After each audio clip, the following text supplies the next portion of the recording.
Good morning. Welcome to Pour Over. See, I'm not even adjusted in my seat yet.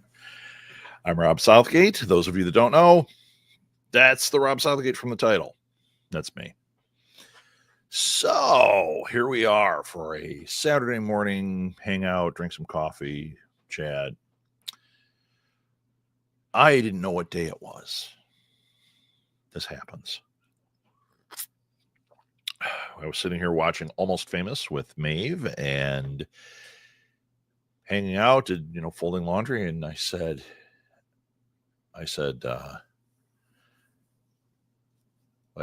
she said, we're packing because we're going overnight somewhere. And I said, oh, yeah, I can do that. And she goes, and you've got pour over? And I said, oh, it's Saturday. I mean, literally 5 minutes ago, I had no idea it was Saturday. I certainly had no memory that, I better get on and do a pour over. But I did. I posted it. I don't know if anybody's coming. In fact, while we're talking, I'm going to do a little promotion, see if I can't get somebody to show up here because nobody knew what was happening. I keep experimenting with this, and I'm not getting good data yet. Data that I'm looking for is when should I post that there's an episode? How early should I schedule things? How should I promote it? Should I just do it through this, or should I use other channels? And I keep experimenting and not really getting any solid data. Some weeks we'll have a lot of people. Some weeks we'll have nobody. There's no rhyme or reason to it yet. It's very weird. But not uncommon, especially when you're an entrepreneur. This kind of thing happens a lot, where I remember when we had our store and we were trying to figure out what motivated people to come in. I think I told this story before, how we did the one email on a Sunday morning that said, hey, we've got a sale today on furniture. And it was like the floodgates opened. Woof. Every time we tried that same type of email, and we didn't do it often, it would be like once a year. Nothing. One or two people. Same email. Same message. Same tactic. In marketing, it changes all the time, how you go about it. That's why I think it's one of the reasons people get afraid of marketing, because they think they try a couple things, they don't work, and they think, oh my God, I'm failed. I don't know what I'm doing. Other people will make them feel that way, which definitely happens. I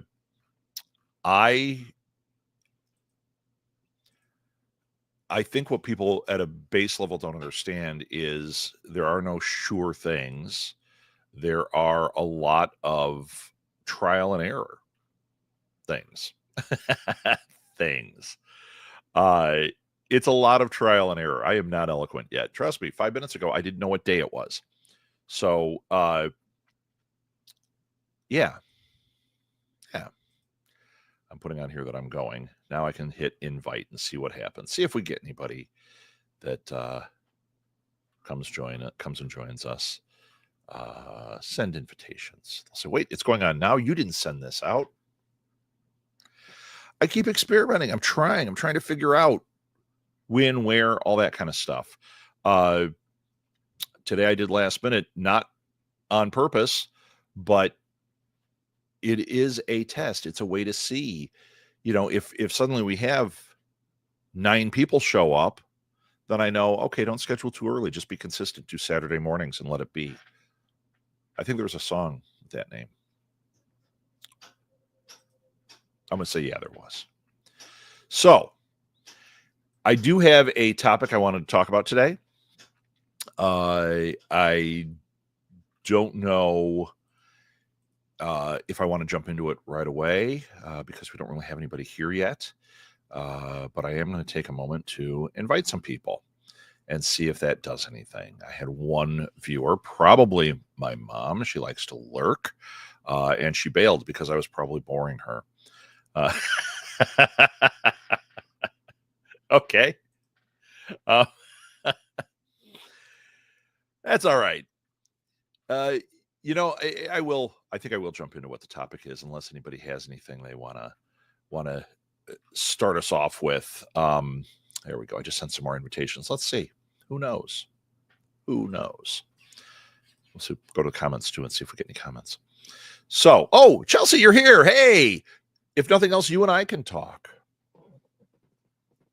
So I do have a topic I want to talk about today. But Chelsea, if you have questions or anything, jump right in. This would be a great time. You missed the very top of the show, but I'll only say this one more time. I didn't know it was Saturday morning because I live outside of time. And just no clue. And 5 minutes ago, well, at this point, 11 minutes ago, we were talking about what we're doing today. We're sitting here watching Almost Famous, one of the most perfect films ever made. And Maeve says, "You've got pour over." And I went, oh, Saturday morning. Oh, I didn't promote it. Oh, but I had already thought out what my topic was. So I was already prepared. So that's a good thing. Always be prepared. But it does show something. Number one, entrepreneur, you do have to, you're going to make mistakes. You're going to forget timing and things or forget to send something out. Don't worry about it. Unless it's something that is time sensitive that, boy, you're screwed if you didn't do. Doesn't matter. Do it anyway. Get it out there. Okay, so first of all, we had Chelsea saying good morning, and then we have Gordon. I didn't know it was Saturday morning either, but it was only because I wasn't properly caffeinated. My problem as well. We had guests this week. Our friends were in from Ireland. Had an absolutely wonderful time. I wish there was a way that we could bring friends like this, and we could all live where we live. Like they love Ireland. They could be in Ireland, yet we could somehow be together all the time where we are, because it's just when you have friends like that you have come around you, it's so enriching. It's so fulfilling. We just had a great time. Absolutely, in their words, brilliant time. So here's the crack. They're Irish. They say crack a lot. And they went to a wedding last night, so there's no way they're watching right now. Otherwise, they'd be jumping in. So, if only there was a. I mean, yeah, we also teleportation stuff, but there's a story by Philip K. Dick where, if you know his works, you know that this is not a happy story or ending well. But teleportation exists in this part of the future. And literally, it's looks like a hula hoop ring, a little larger. But he said it's a ring, and you step into it, and kind of instantly you're where you're trying to go. So he's like, at first it's amazing because people are connected all over the world, and then it just becomes a way for your job to get you there more efficiently and on time, and hold you there for the longer periods. So the main character, is like, great. There goes my time in the car by myself. There goes my time. Now I'm more of a slave to my job because of teleportation. But forget that. Chelsea, you're not here. We would love to go out to dinner with you because you teleported here. And we go, Chelsea, it's you and your family. How great is this? Gordon, you're in Chicago. We know that's 20 miles away, and it's an hour and a half drive. That's no fun. But it would be lovely, wouldn't it? There's the Irish. Everything's lovely. It's brilliant. So, I'm trying to caffeinate. This actually dovetails into the topic I had for today. And guys, if you have questions or anything, please jump in. Communicate with me. I love it. I need somebody to talk to, as you can tell. What I was thinking about this week, and this is not nuts and bolts marketing that I'm going to talk about. This is not do this, get this result, try this, I was thinking a lot about, and it's because of when our friends were here, I was thinking a lot about networking and the importance of it and what it is, and how it's had an effect on what we do in major ways. And the thing is, I mean, we all hear it's all about the networking. It's all about who you know. But the reality is it is. It truly is. Networking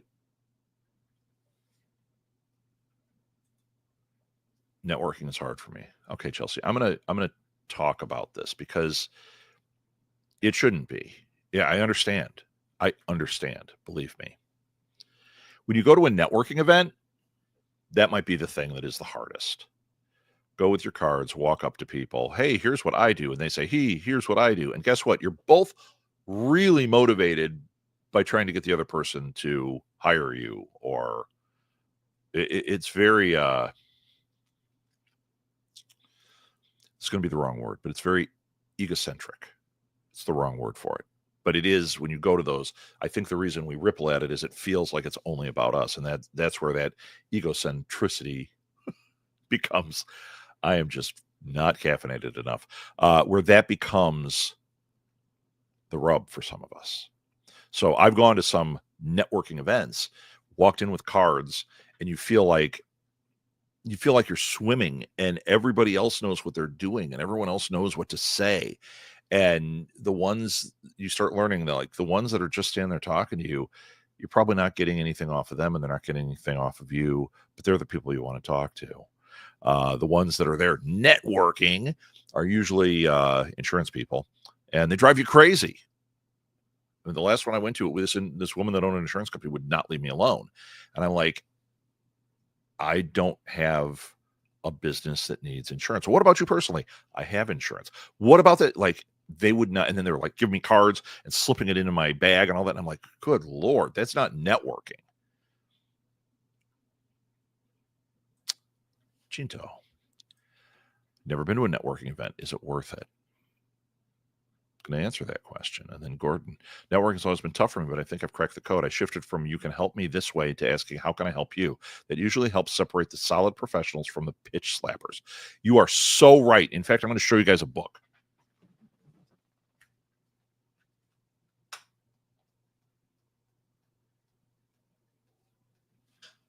I am not going to show you guys a book. I couldn't find it that fast. Okay, so is a networking event worth it? It can very much be. It depends on what your goal is and what you're trying to do. So, for example, when I went to one with the purpose of trying to get some consulting work because I do this consulting for marketing and that. And I thought, hey, it's a bunch of local entrepreneurs. It's great. When we were a retail business, we were begging for somebody to walk in objective to say, you know what, you're using lights that are the wrong wattage and it's turning people off. This is a reality, but you don't see it because you're in there every day. We wanted somebody to walk in and say the titles on your emails, that's why it's not working. Oh God, thank you. So I thought I'll be that person for them, because doing it for yourself is tricky, very tricky. Doing it for others, very easy for some, or at least those little things can become obvious. That's why I love those think tank ideas. Like when we were doing the thing we were trying to do, where you come in with your question and go, "What's the problem with my newsletter?" And then everybody looks at it and can give you constructive criticism of what they think, and you're able to suss through that and say, "Oh wow, 4 out of 5 people said it was my title line. How do I fix that?" Right? So I went to this networking event for that purpose. I was like, hey, that would be what I'd want to do. What I found was it was really not very fruitful. I had an insurance person that latched on to me. Then I watched them latch on to somebody else and come back to me. It was like they were just hustling this insurance thing that I told them flat out, I don't want. I'm not going to use. And they would not leave me alone about it. As far as the networking and getting business, I didn't. I had a couple of really great conversations. We exchanged information. I followed up and I got zip. Follow up is the key, by the way. But that doesn't mean it doesn't work for some people. Depends on what your goal is. You're trying to get hired somewhere, go to that type of networking event. Trying to get business. If your business applies to that, great. For you, Chinto, if you were going and saying, like, I want to go to these to make people aware of my art. If you're going to a local one and you're just trying to meet businesses and you think you have a goal where, like, hey, they could hire me to do blank, great. it might work for you. If you're going just to spread the word about your meetup events, to spread the word about your book, not worth it. Not worth it. There are better things. Now, when we talk networking events, it doesn't have to be a specific networking event. Now I'll give you an example. When we first started our network, actually before that, I was podcasting for another group. I had just started. I wanted to get into podcasting. I'd never tried it. I knew we wanted to maybe have our own network. And I told this guy, and he was like, "Hey, I'll take you on, and you can do this with us." And they had a Comic-Con coming up in Chicago. I believe it was C2E2, I believe. And it was early in C2E2. And I was like, wow, I haven't gone to one in a while. I haven't gone to one as just a fan in years. I had gone and helped at some things, but I was like, okay, I'm going to go. I can sit at their booth. I can help them out, and then I can go freely go around and meet people. And at that, I networked. That, when you ask, is it worth it? That, I think, was totally worth it. Because from then on out, the next con we went to was with Molly, Maeve, and I. And we went there with a purpose. We had our cards ready. That's a funny story I'll tell. But we had a purpose. We went into the networking with a purpose. First people we met were Chinto and Maria. So it worked. Here it is 14 years later, and we're still friends. Okay. But we went with a purpose. We wanted to expose people to what we were doing. We wanted to find out, get ourselves involved in that world. We had a goal in mind with our networking, and it worked beautifully. For years, we would go to the cons in Chicago, and if we were traveling and we were in Indianapolis or Wisconsin or wherever, if there was a con that was close by that we could get to, we would get press badges, and we would go specifically. I would make it look like we were there for business. Oh, we're doing this panel, we're doing that, but really the goal was the networking, meeting people, getting them in our stable of people that we could contact, that we could have as guests. That was a way of networking. When I invite people on and they're guests, I am now connected to them. These horror authors that I've been working with, they view me as one of them. They're inviting me in to be part of these groups that are exclusively horror authors. These big organizations are like, you need to be a member. I'm not a horror author. Yet they all want me to be involved in it because I've networked my way into a point where they feel like I'm one of them. Now, my goal with that was to infiltrate that world, to meet more authors, to get people that I could have as guests. My goal for them is very clear, and I think this is why it works. I want to draw business to them. Every podcast we're doing now is about you. It's about drawing business to you. You come on, I put links to things. I talk about, hey, contact them, buy from them, buy direct, whatever, because it's for them. But then on the networking side of it, it's for us. So it's not egocentric any longer. Going to a networking event, if my purpose is to get a job, yes. If it's to promote what I do, no. You might as well sell insurance. As far as the part that's tough, Chelsea, I'm asking you this question because you said, ugh, networking is so hard for me. What's hard about it? What is it for you? Actually, any of you said networking was tough for you too, Gordon. But I love this. It shifted from you can always, you can help me this way to how can I help you? How can I help you also involves what your goal of being there is.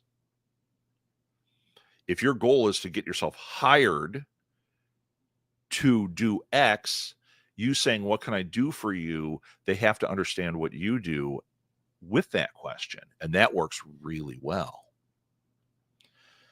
That's where your card or your personal elevator pitch. I have an MBA in marketing. I love working with small businesses. I consult, I coach. I try to take the pain out of your marketing. Now, what can I do for you? Where's your sticking point? That works really well. Chelsea, I feel like I've had a hard time talking about myself. In a world that told me no one is interested, I have a hard time breaking through that. Chelsea, I feel you on that. In fact, I don't have it here. I should be really pro and have my book. There's a story in my book where one of the podcasters says almost exactly that. And that what you're saying here, having a hard time talking about yourself, I find that more women have a hard time with it because they've been told their voices are shrill. They've been told, you need to mind yourself or be quiet or whatever. It's just kind of ingrained in this world and it sucks, right? But it makes a lot of women have a hard time with this. And men can have it too. I mean, I've had it, certainly. Had a very hard time talking about myself, had a very hard time I have a very hard time accepting praise, which makes it so that when somebody likes what I do, it almost ripples me back. So when you're networking and you have to say what you do, if somebody's like, "Oh, that's so cool," I'm almost like, "No longer cool. Got to go." In a world that told me no one is interested, I have a hard time breaking through that, and that's where that statement there is what reminds me of the book. Blair said, there's a chapter in it where Blair, who's very talented, she's a journalist and then became a podcaster for us. The first time I met her, she had already been podcasting for us. I loved her. Thought she was great. We're at a Comic-Con once again.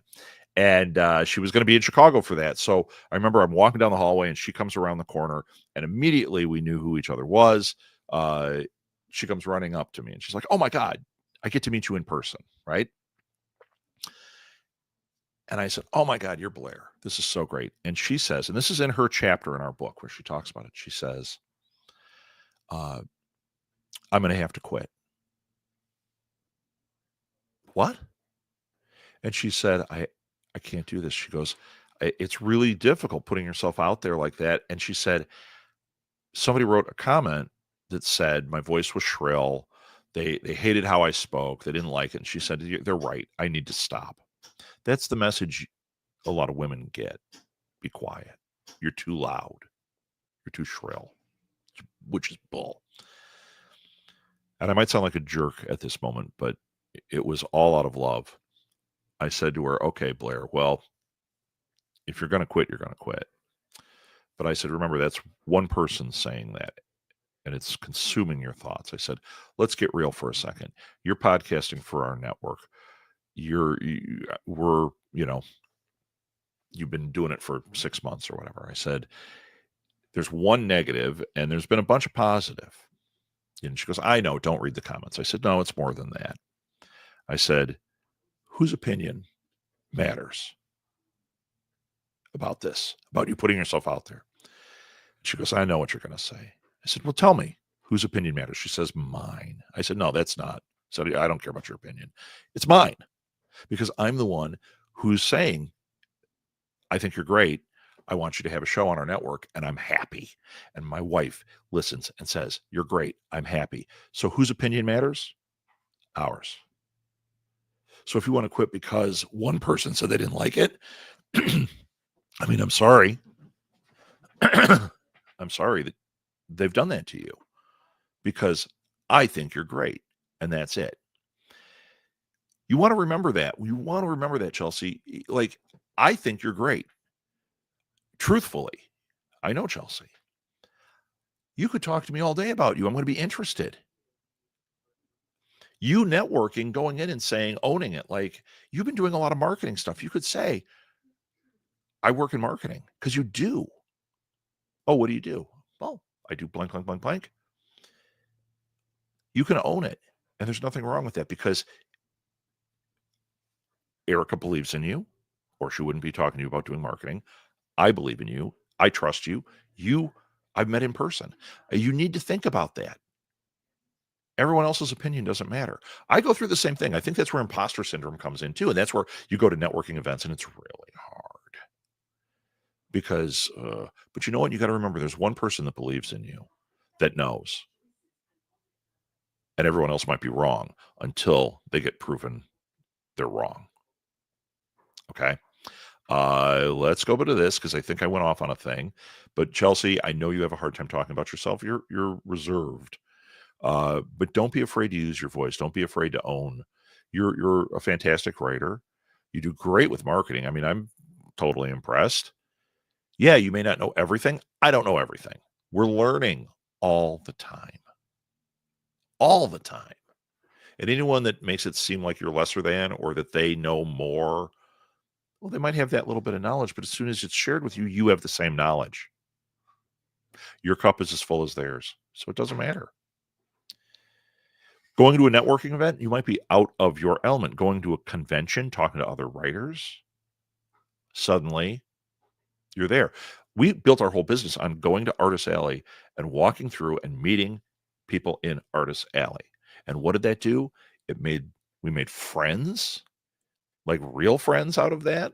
We made business friends. We made people that think about us and bringing us into the fold on things. And we think about bringing them into the fold. I'll tell people, I'll interview somebody and we get along great. There was an author I just talked to. Fantastic, fantastic guy. We had this great conversation. I said, he was like, if you come to England, we should go for coffee. I said, that'd be lovely. And I said, beyond that, you're now in my orbit. So when we do a live event and I need somebody for an interview, I know this guy's fabulous. So now I can open the doors I can open by bringing you along. And he's thinking, well, wait, how can I bring you along on things? That's networking, making connection, knowing what your goal is. My goal was really clear. And I tell them that I'm here to promote you. I'm here to get your thing out there. And it takes all the other stuff off because there's no ulterior motive. When I'm networking with them, they know what I want to do and I know what they want to do. Okay, Gordon. Networking can also be daunting because you have to separate the noise from the signal. Absolutely. I've experienced so many online networking groups that are focused more on personality than relationship referral building or lead generation. Exactly. If you know clearly what the goal is, you're going to have much more success. In this case, it sounds like you've got people there that, number one, have a different motive. They're like, if they're on there and it's focused on personality, well, it might be that the person doing it wants you to know how great they are, not really caring about you and networking you, right? So, Gordon, I have a solution for that, but give me a moment. Chinto, yeah, I've been reading books about raising girls, and that is definitely a thing I've seen that women are told as girls that they need to shrink, smile, and be polite, while boys are told to be loud and proud. Yeah, it's absolutely. And you know what? That is a huge pile of crap. Behind a wall, put a voice modulator on so everybody sounds the same. Guess what? We're all the same. We're all human beings. So why is one human being less than? They should be quiet. They should be subservient. They should watch their voice. Screw that. The most success I've had is working with women. Why? Not because I'm the man, but because they have great ideas. I respect women so much. I love it. I love it. To me, it's like, yeah, I like when you are throwing your ideas out there fearlessly and they're different, they're unique. And I think that's a byproduct of the women that can break through that, kind of realize that. Okay, we're not going to get too deep into that, but to me, you're right, and you've got to be really careful with that. With Molly, we built it into her. Somebody wrongs you, you go ahead and you say it to them. Don't shrink. You think something's funny, go ahead and laugh. Not because I give you permission, but because you're a human being. And all those other rules are things that other human beings trying to control have put on you. None of that in our house. I was on a viral video. It's by this company called Jubilee, and I was brought on. They have, I don't know, 8 of us or something, all stand on this thing, And it's right in the middle, and then it's agree, disagree, strongly, super strongly or whatever. And in that, there was a question about leadership, and you had to say where you stood. And very often in this video, if you watch it, I go to one side, and a lot of the guys go to another side. It's all men. And then I would give my reasoning, and it wasn't anything other than that baseline of, okay, I don't know why you guys are all going over there, but women are people, and I'm going to respect them. And in that, and there's a football player in it who was just fabulous guy, Kyle Long. He was on the Bears. I had no idea. I don't know sports, but my friends were all like, "Oh my God, you spent the day with Kyle Long." But yeah, I'm friends with him now on stuff. Not like he's coming over for dinner, friends, but he'll write to me occasionally. I write to him occasionally. Okay, and been a while. I just realized. So maybe we're not friends at this point. I don't know. So anyway, we networked. Anyway, he went all the way to the one side, and then I made my statement, and he came all the way. He walked right over, and he was like, "That's right. We were told the wrong thing. That's right." And he came and stood with me. But anyway, there's a point in that where I'm talking about, they asked something about who leads in your house. And I said, and Molly was, I don't know, 12 at the time. And I said, well, it's shared. Sometimes I lead, sometimes Maeve leads. Hell, we'll even let Molly lead on certain things. Oh my God, in the comments, people are like, a lot of trolls in there calling me a soy boy and things like that. I'm like, go ahead.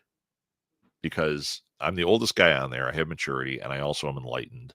So, I mean, like I've made the mistakes. I've been toxic, and I'm not letting that happen. It's rejected, right? And I make no bones about it. I've made my mistakes. You learn, you grow.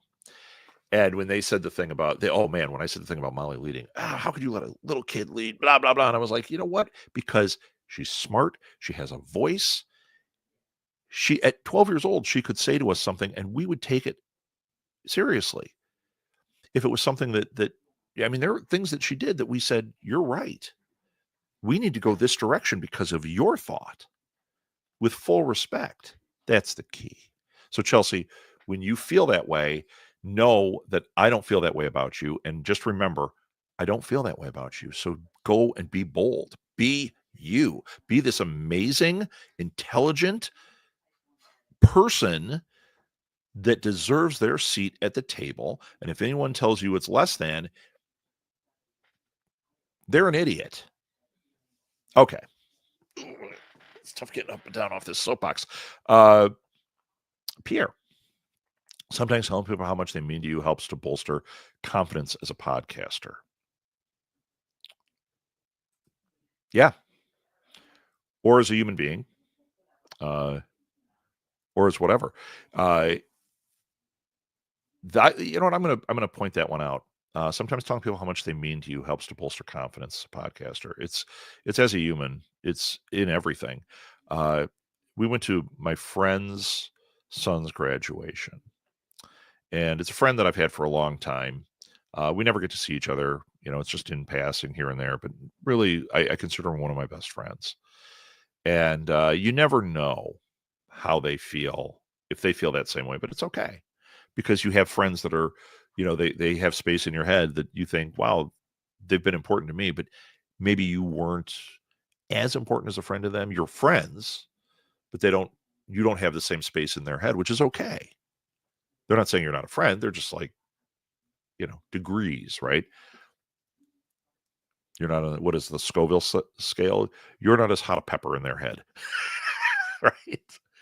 And we went to this graduation, and at the end of it, I mean, it's always great to see him. And we talked a little bit. And at the end, he gave me a hug and said, "Oh, thanks so much for coming." And I was like, "Yeah, of course we'd come." And he pulled me back and he said, I've never said this, but I love you." And I said, "Man, I love you too." And he said, "No, I mean, I really love you. You're very important to me." And I said, "No, I'm saying the same thing. I love you and that you're important. And in that moment, first of all, it made me cry. I'm about to cry right now because I have a hard time accepting love, and hearing that really affected me because I was like, oh, I know how important he is to me. But now he's like, he was making sure it was imprinted, probably because he knows I have a hard time accepting love and compliments. But he imprinted, he wanted to know. And after that, I thought, you know what? I need to do that for people. I need to do that for people. It doesn't always have to be as extreme as love, or maybe it does, you know, because I actually feel love for the people that are in my orbit. Chinto, I love you. Gordon, I love you. Chelsea, I love you. Okay. The guy I met that was trying to get me insurance, I don't love them. There are people I like. There are people that are friends. The people that were just here, I love them. I told them when they were leaving. It was only our second time meeting the husband, Martin.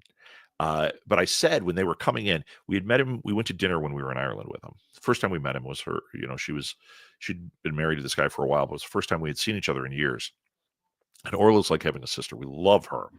She marries this guy, Martin. You don't know if you're going to love them, right? He was fabulous. I had so much fun with him. So when they were driving in, Maeve picked him up at the airport and they're driving back and they jumped on the phone and I was like, oh, and we're kind of talking. And I said, you know, I was just telling my therapist this about you guys coming, that I feel I've been robbed because I liked Martin so much in that meal. And I feel like we're so close to Orla that I've been robbed of having a relationship with this marvelous person. And Orla goes, oh, I'm chopped liver. I was like, no, I just said, Jesus, Orla. Okay, you just went down on the hot scale. My Scoville scale. No, I'm kidding. But I said that's how I feel like I was robbed of this. And then when they were here, we got along so well. And when they were leaving, you know, Orla comes a big hug and, you know, oh, Orla, God, I wish we could see you all the time. And Martin put his hand out and I said, you are way past a hand. I'm not a huge hugger, but I gave him a big hug and I said, I turned to them both and I said, I love you. I love you. It's so important to say those things. It is so important to imprint that. So know that when I say it from a point of meaning it. And me taking it, if I react weird, it's because I have a hard time with it. And if you react weird, I'm going to understand. You might have a hard time with that too, but that's okay. And when you're networking with people, it's okay to let it be wherever it is on that Scoville scale. Okay. It doesn't mean get weird. Okay. Keep your hands to yourself. Although it's not up to me. But the networking part of it, the making friends. When I said I've made friends, so we'd go through Artist Alley and you see him a couple of times in Artist Alley and you walk up and like, oh, hey, I'm so-and-so. And I would realize after 2 or 3 times, they were like, yeah, Rob, we know you. And then they're like, how do you not have a booth here? It's like, what am I going to do with a booth? We imprint on each other. I let them know they're important to me. They let me know they're important to them, or I'm important to them.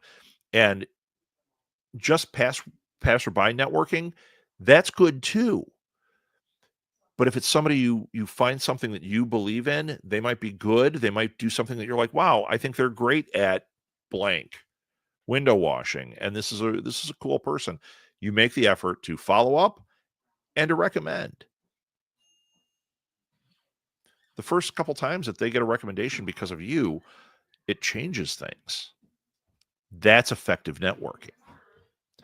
If you're uncomfortable with how the networking is for you, where you feel like I can't really talk about myself, well, go back to that whole idea. We've talked about it here a million times. Brand you. What is your brand? Come up with that elevator pitch.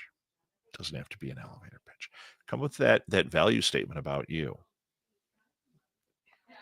It does worlds of good for you to have that, to be able to say, here's what I do, or here's who I am. How do I help you, Gordon? How do I help you? What can I do for you? I mean, I got Pierre hired for one job because Pierre and I met. We got along great. I think he's a fantastic guy. Pierre, when I was saying I love people, I didn't see you because your thing was closed up. But Pierre, you know I love you, right?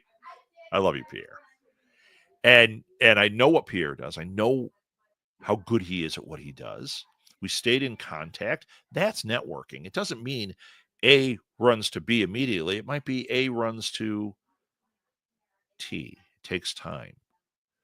But as soon as somebody says they need an analyst, I think of Pierre and I think, oh, is there a way I can help him? Is there a way I can connect these two? Because by helping this person, I'm helping Pierre at the same time. That's networking.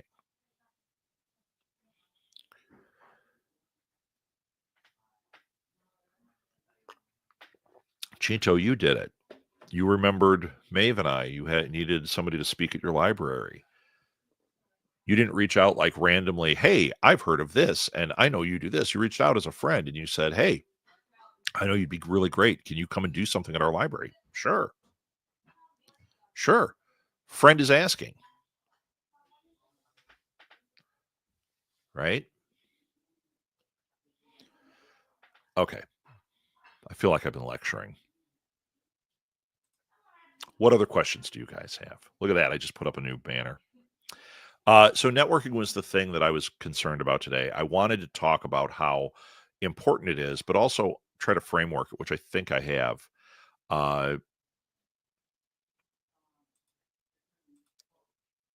Thank you, Rob. Seriously, imposter syndrome is a crazy thing. It is terrible. Guess what, Chelsea? We all have it. I have it in some form every day. And other people, they may not want to have you have imposter syndrome, but there are people that feed off of causing it. When we first got into podcasting, I ran into so many podcasters that they were trying to hide their imposter syndrome by tearing us down and trying to give us imposter syndrome. Oh, you don't deserve a piece of this pie. You haven't done the work to be here. It's why when I got my MBA, okay, so before that, I didn't go back to school till I was 40 and got my 2 bachelor's degrees. And I thought that's going to change everything. I'm going to feel so much better. And I was going to have confidence when I talked to people. And guess what? Didn't work. I still felt lesser than.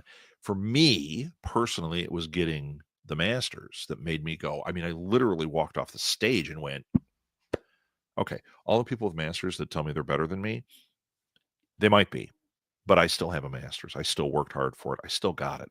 I deserve to be here. You got to remember that everybody is experiencing this, except for malignant narcissists. They're not experiencing it at all. They think they deserve everything. But the reality is you do deserve it. If you're working for it and you want something, you deserve it as much as anybody else. And when I say to somebody, that's why I'm so complimentary, like Chinto, your artwork, I tell you all the time how much I love what you do. I truly do. You deserve your seat at the table. One person believes in you. If that person has to be me, that you walk out into that networking thing and you're like, okay, I'm not good enough. Oh, but Rob says I am. If you have respect for me, you take that and you hold on to it. Chelsea, hold on to it. I truly believe you deserve your seat at the table. I had an author on who definitely has imposter syndrome. We were talking, not on a show, we were just talking. And she brought up some of this and she was talking about this world building thing. And she was, talking about her imposter syndrome. And I said to her, I said, I think it's probably important that I stop you so that you understand something. You're telling me all these failings and all these ways that you don't deserve. And for me, when I think about you, you're no different than Stephen King, other than he sold more books. You world build, you write, you write well. You've got interesting stuff to say, and you're a lovely person to talk to. You take up the exact same space in my head. Stephen King is just more of a celebrity and has sold more. Well, if I talked to him 40 years ago, he wasn't. So what's the difference? Right? She didn't feel she deserved to be heard or to have her seat at the table. And I just said, that's absolutely ridiculous, because these people that you're putting up on a pedestal were the exact same. They just kept working on it and somebody believed in them. Stephen King, it was his wife. Do you know he wrote Carrie and he threw it in his fireplace afterwards. He said nobody was buying it. He didn't like it. He threw it in the fireplace and his wife fished it out and said, "You're wrong. This is a good book. Put it out." And it became Carrie.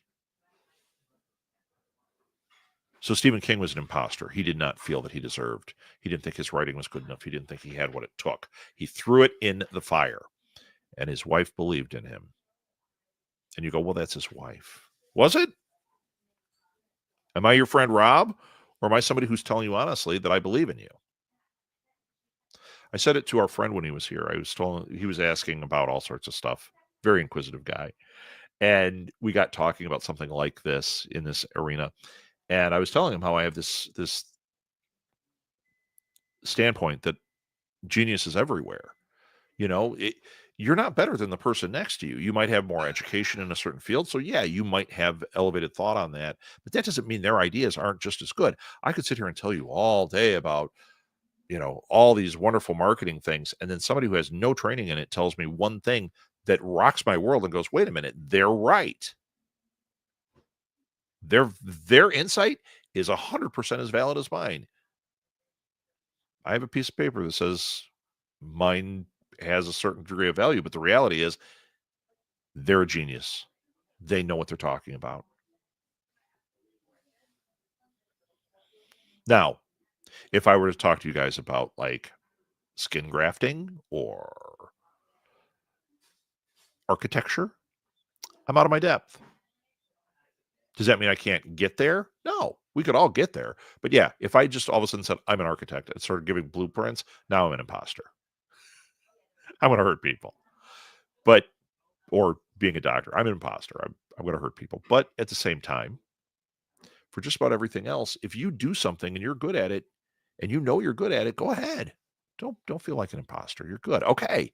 You got me off on that one again. Yeah, but Chelsea, you're not an imposter. Not an imposter. I completely believe in you. I've seen it. You've given proof. Gordon, ultimately, networking is about building relationships. It is. Gordon and I met at the Blue Box Cafe. He was running a Doctor Who group. That was it. Have I thought of Gordon often? Yes. We've talked on the phone. We've been at events. Gordon's in my circle. I love Gordon. He's a great guy. I love him. He's part of my team. And it was all because of networking, about building relationships. Pierre, same thing. Always use confidence with the listener and strengthen network plans. To strengthen networking plans. Right. Use confidence. And you know how you have that confidence when you're doing specifically a networking thing? Have a goal. Just like your marketing. Now you're marketing you. Networking is marketing you. Have a goal. Be clear on your goal in your head. Like, I know my goal. Right? And know where you can add value. I know for me, all things aside, my greatest value is ideation. Doesn't mean they're all good. I'm not a fool. I don't think, God, my ideas are great. No, but I'm an idea machine, a problem-solving machine. We sit in a room, you say, I have a problem. My gutters do this weird thing. I'm going to spit out 10 different ways to deal with that gutter that I may not know, but I'll say, did you try this? Did you try this? Here's an idea. Here's something I saw. I've got a marketing thing. Here are a bunch of ideas that might solve this or whatever. That's where my value is. Know what what value you're bringing to the table, and have a goal when you're going into networking. That's all. Imposter syndrome plus ADHD are not a good combo. Speaking from experience, it's got to be brutal. It's got to be brutal because the ADHD is also spinning the ideas faster sometimes than what the logic part of you is encountering with that imposter syndrome, right? But Chito, you are hardly an imposter.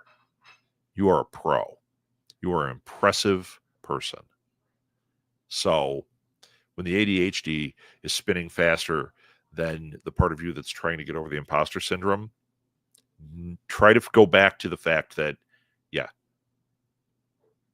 Rob has said publicly I'm an impressive person because he believes in me and he knows me. I know you, right? That's a tricky one, though. You can always write me and say, bring me back to earth, Rob. I mean, you've got me. You've got different ways to reach me. Can you bring me back to earth? Am I okay? I'm going to say yes, and I'm going to help walk you through it a little bit. Okay? Okay, let's see that other one. Gordon. I love you too, Rob. Thank you, Gordon. It's hard for me to accept love, but I hear it, and I believe you.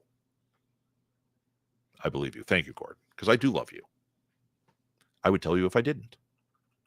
Maybe not in those words. I don't want to look like that big a jerk. I might. I'm pretty honest about that stuff. Gordon's a fabulous guy. Everybody on here, I wish we had more people. I would be telling everybody. It'd be a big love fest. I found a thing, actually. This is funny. I just found this on my desk that Molly wrote. I don't know if you'll be able to see it. It's pretty rough. But she said, to Dad, from Molly, my finger's covering it, come to Love Fest. Hey, guess what? We just had Love Fest. Prophetic Molly just saw that on today, July 19th at 8:52, we would pronounce this Love Fest. little like 5-year-old Molly's writing that. I love that. Okay, let's talk about future. Unless you guys have questions, you can write questions in here.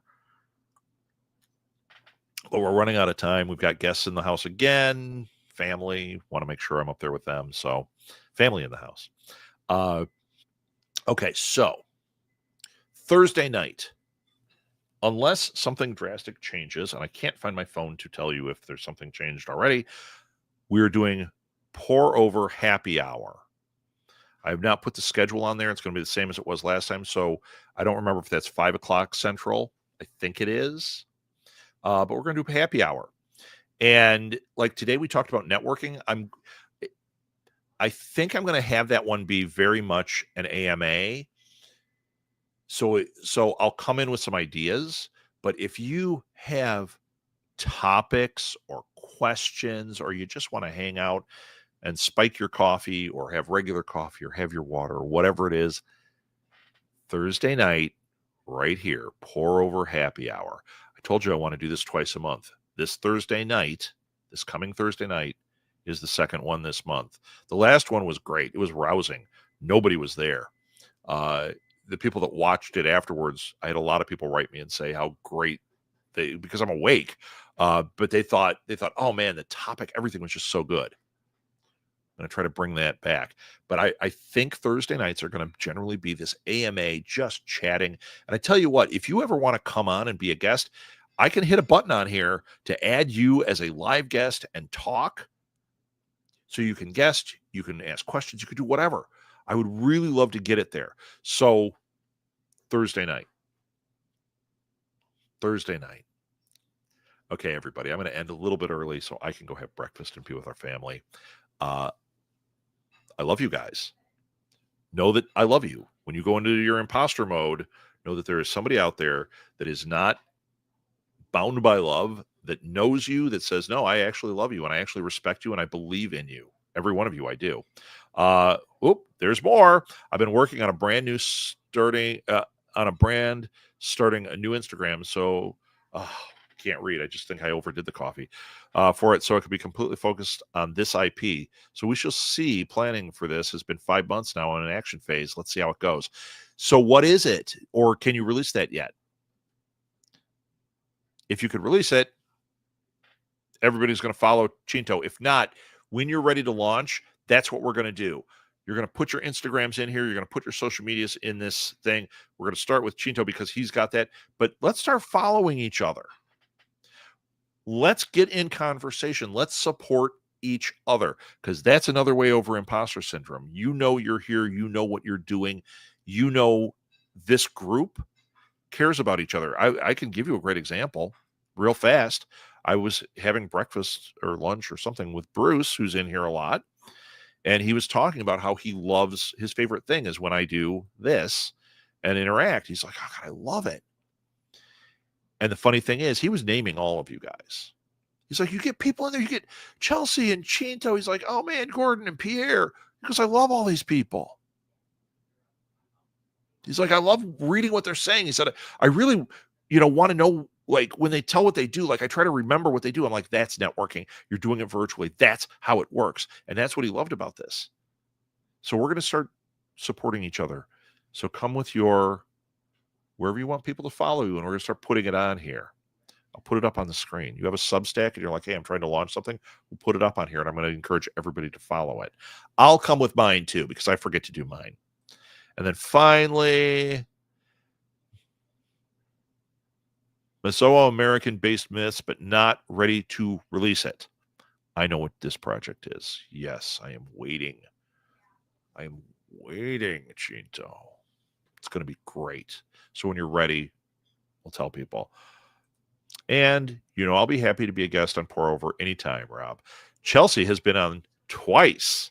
You guys are pikers compared to her. If you come on and say, well, I've been on many times, then you're an imposter, because the only one who can say that is Chelsea. And Gordon says, I could guest on Pour Over as well. I tell you what, I'm going to start figuring out how we maybe have a schedule so I can just have you guys come on and we can start talking about things. I think that'd be great. I think that'd be really fun with this. By the way, New Media Lab, which is the parent to this, is the podcast. I've posted episodes of this there. I actually have some interviews lined up. That's going to be a regular show. I might do only every other week. But here's the thing. When you're doing something like that, and this is an important thing, I've got one last tidbit for you guys. If you're doing like the Substack and podcast thing, you're like trying to build your brand, here's an important thing to remember. The podcast on New Media Lab, I am literally just interviewing people. That does not put in people's minds that I'm an expert. So you have the Substack. The Substack is where you can write articles. You can share your interview, but then you have to make sure that you write articles that show your expertise. Because if you're only doing interviews, it doesn't put you in the mindset or people's minds that you're an expert. You're an interviewer.